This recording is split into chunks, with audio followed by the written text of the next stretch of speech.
Hello everybody, Lumini here. Now, this is something that I've been wanting to kind of talk about for quite a while, and I think with the Carl Jobs video that's come out recently in regards to the cheating problems in the PC scene for Monster Hunter speedrunning, I think now is as good of a time to talk about it. Now that being said, as opposed to all my other talks, this one's actually written out because I think this one's probably too important to do without it being written out. So that being said, here I go. So this is something that I think has been festering for the last several years, to be honest. As silly as it sounds, I think it actually has roots in our current system for our leaderboards where only the top 3 runs are accepted. It can breed the idea that if a run is not a top 3 run, then it's not worth posting.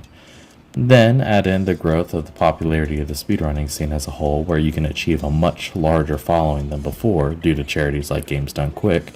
It can create a recipe for pushing the envelope for what can be considered cheating and what isn't cheating for those who want to use their runs as a means to get more viewership. For all of us who dabble in the IL or the individual level scene, it's already not welcoming, since if you want to start, you have to first play through the entire game, do additional quests and objectives, and then grind out the weapons that you need to use for the run that you want to begin in the first place. Iceborne made it especially problematic with a guiding land system where grinding out in-game weapons added a much larger degree of time commitment before you could even start. Our answer to this was to begin using mods to cut down the amount of time we needed to grind for such materials.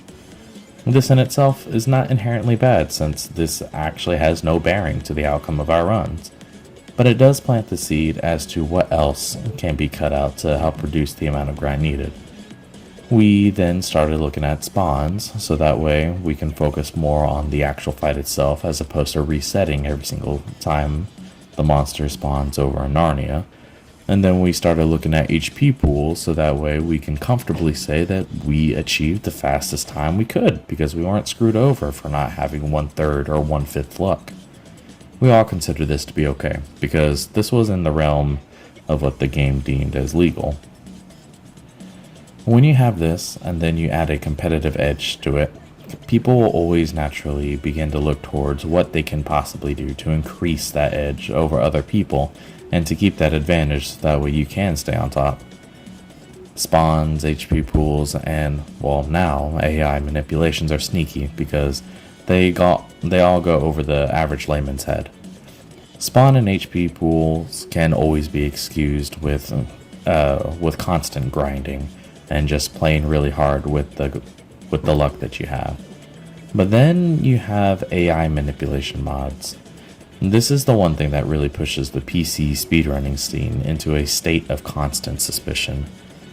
AI manipulation within the game's confines is completely different than literally going into the code and rewriting the probabilities for the monster's actions so that you can get the outcome that you want.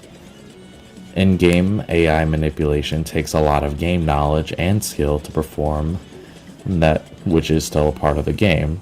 For example, like me baiting out Raytheon to do the tail flips by using precise positioning, that's a form of AI manipulation. However, if I decided to start going into the code and then let's just say I start putting it to where she does tail flip 90% of the time, the AI manipulation via the code takes out all the skill and the game knowledge needed to actually perform the run. And then on top of that, as we now know, it also creates impossible scenarios where the monster ends up doing actions where it should not be doing it.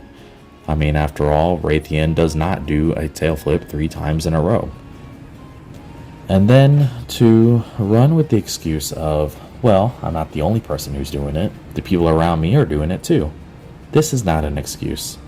This is a blatant show of the lack of integrity and the respect that you have for other people and the game that you play. It's the equivalent of saying that everyone around me uses steroids for their gains. While yes, people do, but it doesn't mean that you should, since it creates an unrealistic expectation as to how it should be, what can be naturally obtained. From what I know, even by task standards, you don't rewrite the game's code from the outside to get a theoretical perfect run. By changing the code in this manner, we're no longer playing the same game. we're now playing Monster Hunter World Iceborne, insert Runner Edition. Now, PC speedrunning scenes have to be run off of trust in each other that the other isn't cheating. Without the trust in other people to do the right thing, then we do not have a scene at all. As an overall community, it is our responsibility to weed out people who breach this trust, no matter how close we might be to them. Now, maybe one day we can let them back in. However, due to the culture that we all breed, where we only encourage to post world record or top 3 runs amongst our friend groups, this problem is not going to be going away anytime soon. It is a good thing that this whole thing has been brought to light. Hopefully with this public call out, we can begin to repair this scene. So, that being said, I hope y'all guys enjoyed. And in case if you're wondering who I am, I'm Lumini. I'm a moderator for the Monster Hunter Rise/Sunbreak leaderboard on speedrun.com, as well as one of the admins for the Monster Hunter Rise/Sunbreak leaderboard that a lot of us use. So, that being said, I hope you guys have a wonderful night tonight, and let's all work together to make the speedrunning scene a lot better, especially for whenever Wilds comes out. I'll see y'all next time.